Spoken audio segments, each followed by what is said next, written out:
Hello everyone, and thanks for checking out another one of my videos. Really appreciate it. Now, you'll realize this concept is very difficult to quantify. The key to understanding it is, admittedly, watching the rest of my videos and trying to understand how I got to the answers that I did. That is what I am trying to show you.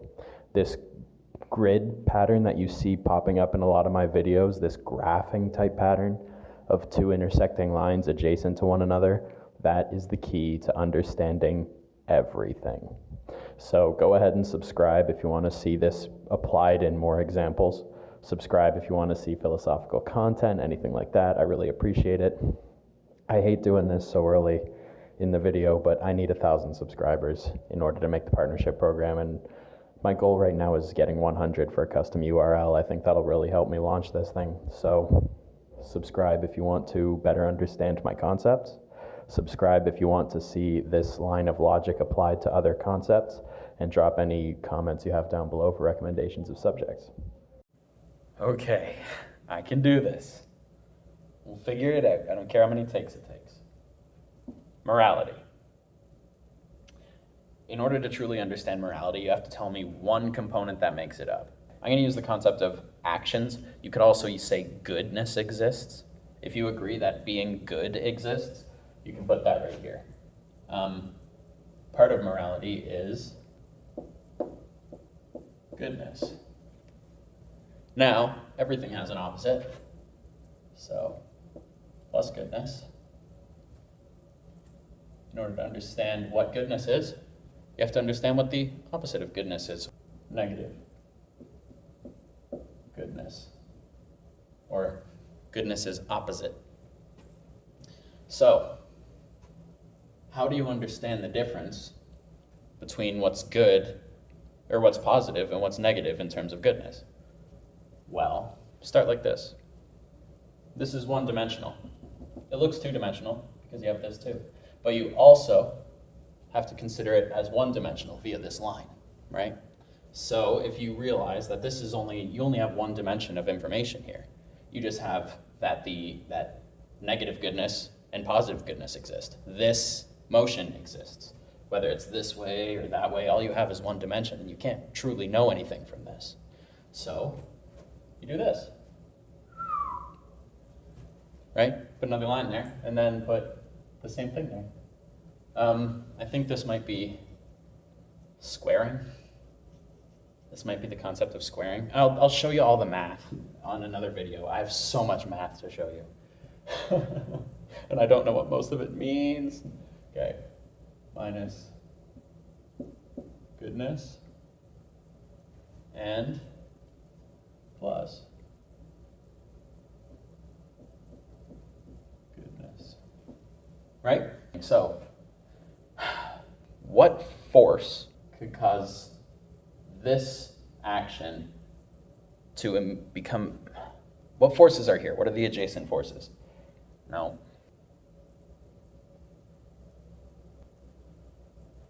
I don't really know how to explain this concept. If I can figure out how to explain how to take this axis and just go, then I can explain all of it. So, what two components make up the concept of goodness? So in order to expand this further and actually understand what you're looking at, you need to know what goodness is. What is goodness? To me, goodness is intent and outcome, a combination of intent and outcome. So you can break goodness down into intent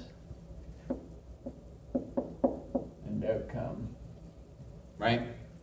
These two, again, every one is actually two, and every two makes up a one, right?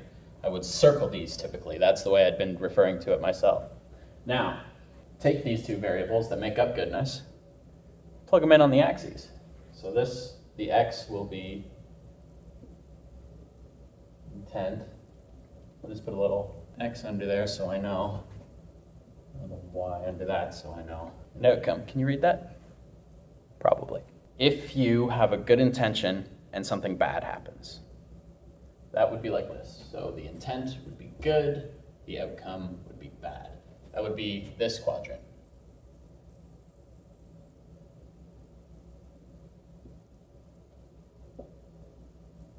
that is, I think, where we are.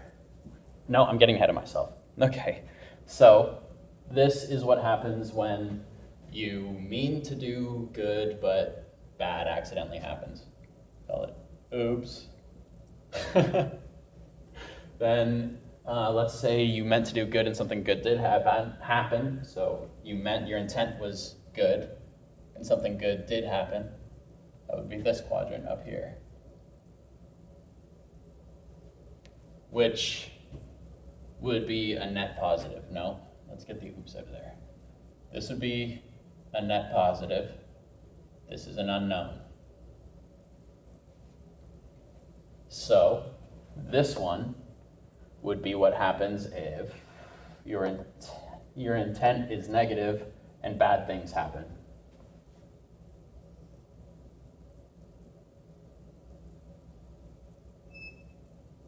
Right there.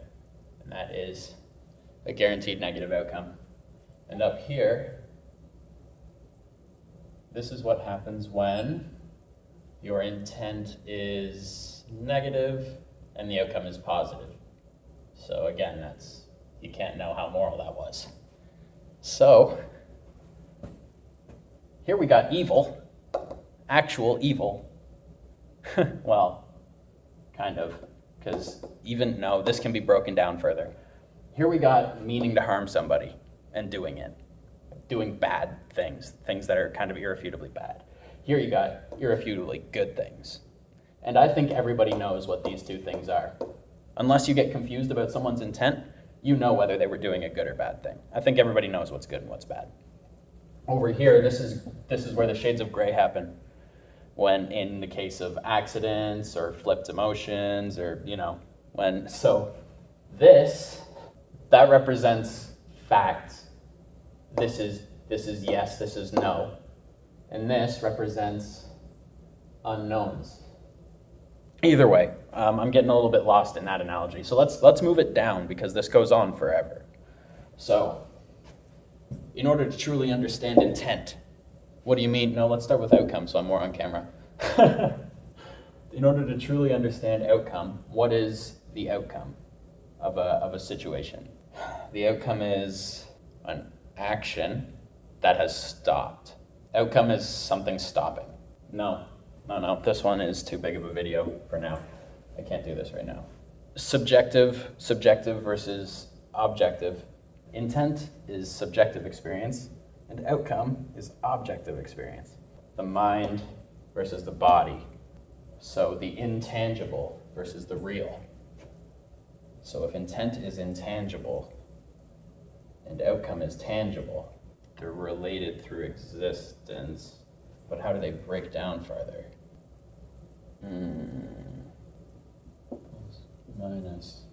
Plus, minus. The plus, I suppose you could make both of the pluses one person and both of the minuses another, so you could use this to calculate exactly how moral an action was by combining the subjective and objective reality. How did the math work on this? Hey everyone, I decided I would leave this part in here, despite the fact that I'm very clearly struggling to quantify what I'm trying to discuss, but it is possible that some of you may understand the concept I'm going for based on what I'm showing you here. So please realize that the math you currently see me struggling to quantify and explain is not complete. I have made great strides in the math, and I am very much looking forward to showing you relatively irrefutable proof as to the validity of this whole affair. So subscribe for that. It's coming soon. I'm already working on an epistemological paper to try to explain this method by which things can come to be known, which ultimately this video and the video that came before it, the one about how there are only two genders, but those two genders are squared, and those two genders squared make an infinite number of combinations of genders. So it's kind of like there are only two genders, but there are also substantially more than two genders. things are good or evil, but there's also a substantially infinite combination of things that could be good or evil. So watch out for a more scripted, well thought out version of this, but I figured I should show you what I'm working on and kind of drive the point home that I'm struggling so deeply to put it into proper words.